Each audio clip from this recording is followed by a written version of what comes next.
एक महत्वाचा निर्णय ज्याला मी महाराष्ट्रासाठी एक गेम चेंजर म्हणून निर्णय म्हणेन, त्या निर्णयाची माहिती घेण्याच्या दृष्टिकोनातून आज मी इथे उभा आहे। वैभववाडी कोल्हापूर रेल्वे मार्ग हा राज्य शासन मार्फत करण्याचा निर्णय आणि त्या संबंधित कारवाई करण्याचे निर्देश माननीय मुख्यमंत्री देवेंद्र फडणवीस साहेबांनी आज दिलेले आहेत। वैभववाडी कोल्हापूर जो रेल्वे मार्ग आहे, ज्याच्यामुळे असंख्य महत्वाची विकासाची दालनं उघडणार आहेत। प्रामुख्याने कृषी व मत्स्य उत्पादनाच्या वाहतुकीला चालना, पर्यटन आणि व्यापारामध्ये वाढ, पूर व भूसंकलनाच्या काळातील पर्यायी सुविधा, दळणवळणाचे मार्ग, दोन्ही विभागांच्या संतुलित सामाजिक व आर्थिक विकास या सगळ्याची दालनं या एका निर्णयामुळे उघडणार आहेत। याची भूसंपादनाची प्रक्रिया सुरू करण्याचे निर्देश आदरणीय मुख्यमंत्री देवेंद्र फडणवीस साहेबांनी दिलेले आहेत। या एका निर्णयामुळे महाराष्ट्र आणि आमचं कोकण आर्थिक विकासाच्या दिशेने अतिशय गतिमान पद्धतीने आमची वाटचाल सुरू होणार आहे। या निर्णयासंबंधित रत्नागिरी सिंधुदुर्गचे खासदार सन्मान्य नारायण राणे साहेब यांनी या संबंधित वारंवार राज्य सरकार आणि केंद्र सरकारकडे पाठपुरावा ते करत होते। त्यांच्याही या निर्णयामध्ये आम्हाला मार्गदर्शन लाभलं आणि म्हणून आज जो आदरणीय मुख्यमंत्री साहेबांनी वैभववाडी कोल्हापूर रेल्वे मार्ग हा राज्य शासनामार्फत करण्याचा जो निर्णय घेतलेला आहे, त्याचा मी बंदर विकास मंत्री म्हणून, सिंधुदुर्ग जिल्ह्याचा पालकमंत्री म्हणून मी मनापासून स्वागत करतो। या एका निर्णयामुळे मोठ्या प्रमाणामध्ये रोजगाराची संधी आमच्या तरुण तरुणींसाठी तयार होणार आहे। मनी ऑर्डर संस्कृती जी मोठ्या प्रमाणामध्ये आमच्या कोकणामध्ये वर्षानुवर्ष सुरू होती, म्हणजे आमच्या कोकणातले तरुण हे मुंबई, पुणे, नाशिककडे जे जायचे नोकरीसाठी, धंद्यासाठी, व्यवसायासाठी, या अशा निर्णयामुळे ते परत एकदा आपल्या मूळ गावात, मूळ जिल्ह्यात रोजगाराच्या दृष्टिकोनातून परत एकदा परतीचा प्रवास करण्यासाठी निश्चित पद्धतीने सुरू करतील असा माझा ठाम विश्वास आहे। म्हणून परत एकदा आदरणीय मुख्यमंत्री देवेंद्र फडणवीस साहेब आणि आमच्या महायुतीच्या सरकारचं मी मनापासून आभार मानतो। धन्यवाद। आता सुरू होणार आहे, आता भूसंपादनाची प्रक्रिया सुरू होणार आहे आणि आता टप्प्याटप्प्याने जेवढा लवकर होईल तेवढा लवकर हे काम पूर्ण होईल। आमचा प्रयत्न आहे फार कमी काळात, टाइम बाउंड काळातच या पूर्ण प्रक्रिया ही पूर्ण होईल, जेणेकरून व्यापार, उद्योग, धंदे, नोकरी या सगळ्या बाबतीमध्ये आमचं कोकण अग्रेसर राहील।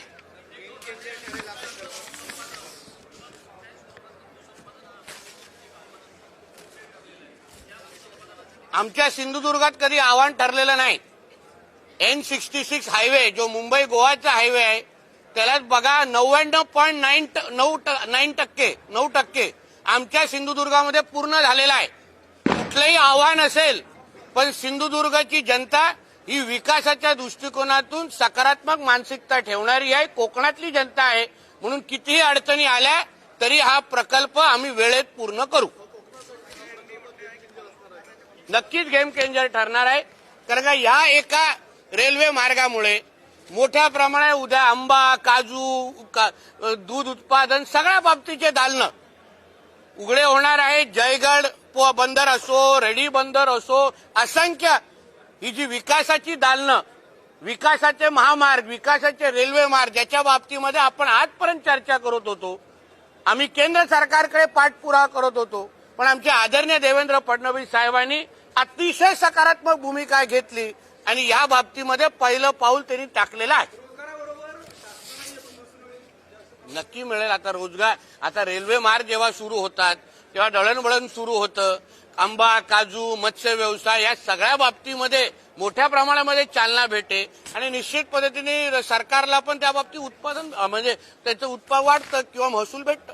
थँक्यू.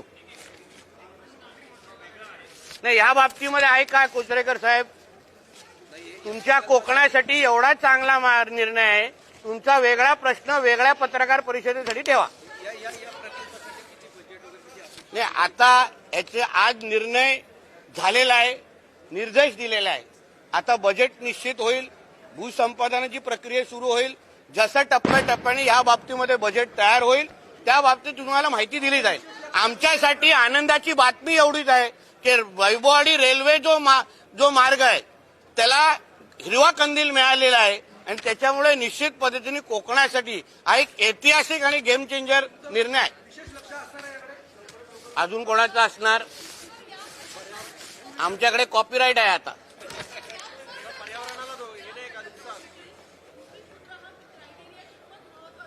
सर्वात महत्वाचं मॅडम, कारण का जो स्थानिक आमचं बाजारपेठ आहे, आंबा, काजू, मत्स्य व्यवसाय या सगळ्याला चालना या माध्यमातून मिळणार आहे. जेव्हा कोकण हा पश्चिम महाराष्ट्रावर जोडला जातो तो मोठ्या प्रमाणामध्ये आमच्या बाजारपेठाला फायदा भेटतो. दरडोई उत्पन्नामध्ये वाढ होते. आज आमचं सिंधुदुर्गाचं दरडोई उत्पन्न जवळपास 2.5 लाखाच्या घरात आहे. आमच्या सगळ्यांची असा मानस आहे की ते 4.5 ते 5 लाखाच्या घरामध्ये जावं आणि त्यासाठी हा प्रकल्प अतिशय महत्वाचा ठरणार आहे.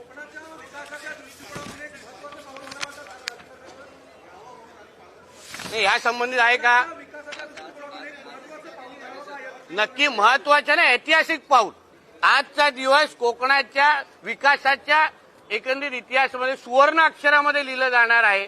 देवेंद्र फडणवीस साहेबांनी घेतलेला निर्णय यामुळे असंख्य कोकणातली मुलं जे मुंबईमध्ये आज नोकरीसाठी येत आहेत, गावाकडे गावाची जी वाट म्हणजे आठवण करतात आणि फक्त नोकरी धंद्यासाठी मुंबईला गाव सोडून येतात, ते जेव्हा परत गावाकडे जातील निश्चित पद्धतीने आमच्या देवेंद्र फडणवीस साहेबांना आशीर्वाद देतील.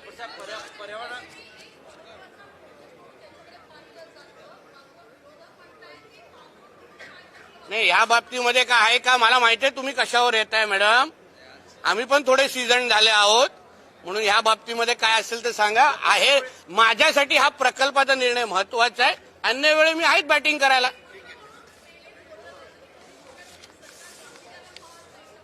अजून किती गांभीर्याने पाहिलं पाहिजे, किती गांभीर्याने. आज तुम्ही विचार करा या एका निर्णयामुळे. जसं मी काय बोललो, आमच्या कोकणातल्या काही लोकांना विचारा, त्यांना आपलं गाव सोडून गावचं घर सोडून तुमच्या सकट मुंबई, पुणे, नाशिक, नालासोपारा, वसई, विरारला आपण राहतो की नाही? गावाची आठवण येते की नाही? मग फक्त जत्रा असो, गणेश उत्सव तेव्हाच गावी जायला मिळतं.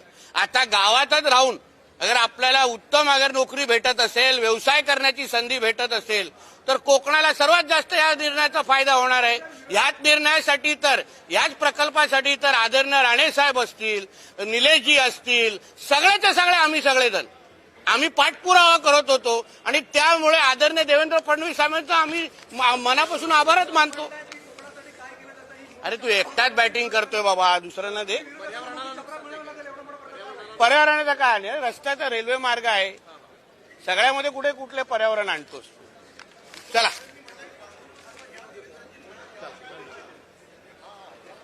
त्याला सुट्टी आहे मॅडम.